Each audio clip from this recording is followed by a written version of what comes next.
Aljamain Sterling made a comment that he might be going up to 145 pounds. Now, I know guys do that all the time. Every champ is going to leave the division. Every champ's going to be a champ. Every champ, I'm going to do one more fight and retire. I understand those things, but it was interesting when Aljo said it for me because that's the one guy I never thought would leave the weight class.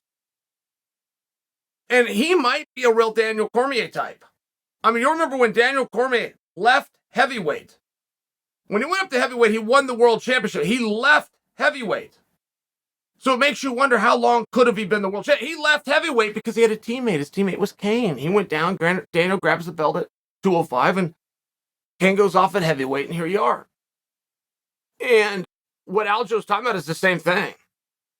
He's talking about moving so that Merab can have an opportunity. And Aljo made a statement. He said, if Merab wins his next fight, I will leave the division so that Merab has the opportunity to fight for the championship and make history for the country of Georgia becoming their first champion. I was not aware of those things. I appreciated them very much, but it did make me wonder, who is Merab's next opponent? What is that fight that the sitting champion thinks a victory of is big enough to assure title fight opportunity? And I don't denounce that. It made me curious in the fight. Aljo served a lot of masters here. It's a very interesting piece. And then you, of course, have to play the game of what happens if Sterling goes up. You can't dismiss Sterling against anybody. No matter how much I've seen people try. He's the sitting world champion, for goodness sakes. He can't be dismissed. Would you be interested in that? There was a period of time in the sport, it was a very brief cup of coffee, where changing divisions was all the rave. And I don't mean with the athletes wanting to do it. I mean with you guys, the fans, wanting to see it. To the point that when it wasn't allowed to happen, we actually begrudged it. We didn't get the fight with George St. Pierre and Anderson Silva. We didn't get Anderson Silva versus Jon Jones because they couldn't leave the divisions. And they had champions, and there was this policy.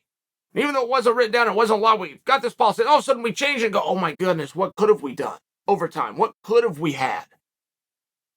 Overtime was one of those things, but I must tell you, it really was a brief cup of coffee because more times than not, when people talk about leaving the division, it does not entice. It is not some headline worthy. It doesn't get a whole bunch of retweets, if you will. People don't want to see it. And athletes will always flirt. They're not really thinking it. They're trying to, right? It's one of these things. They're making the statement, I'm going to leave your. Okay. But from a marketing standpoint, there is low-hanging fruit that you could do every single time and get some kind of a pop.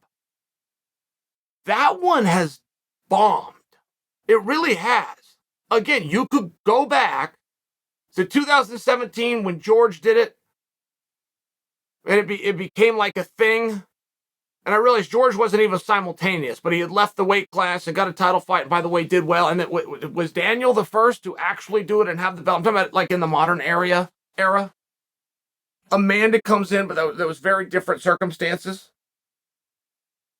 Just with the lack of competitors within two weight classes, it made more sense to have her cover the spread.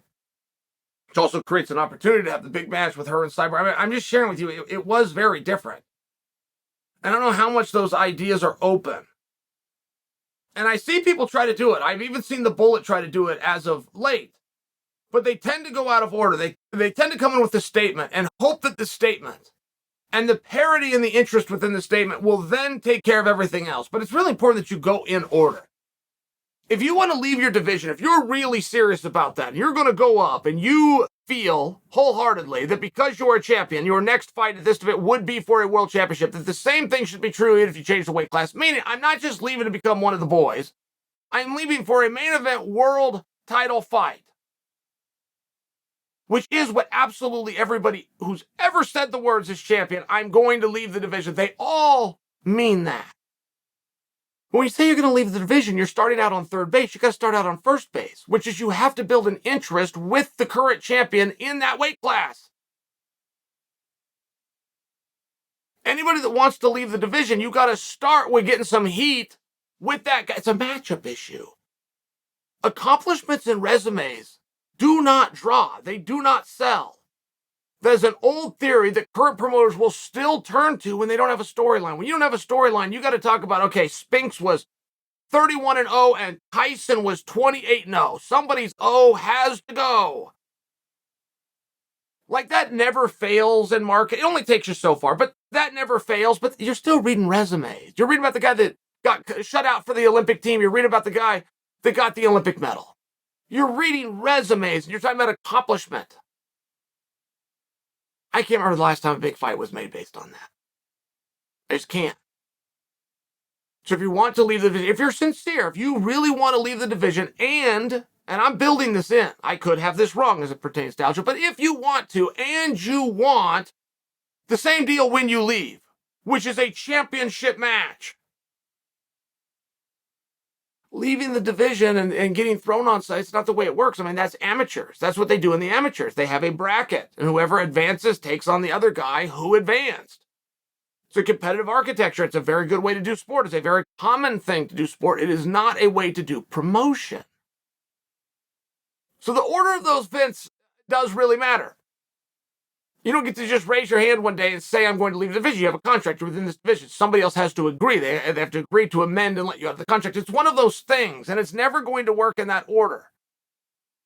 If you really wanted to leave the division, be tactical. Keep that card up your sleeve. Don't say it. Start some heat within the division, and then you can reveal. I'm actually willing to go up, and I'm willing to test this theory. That would work.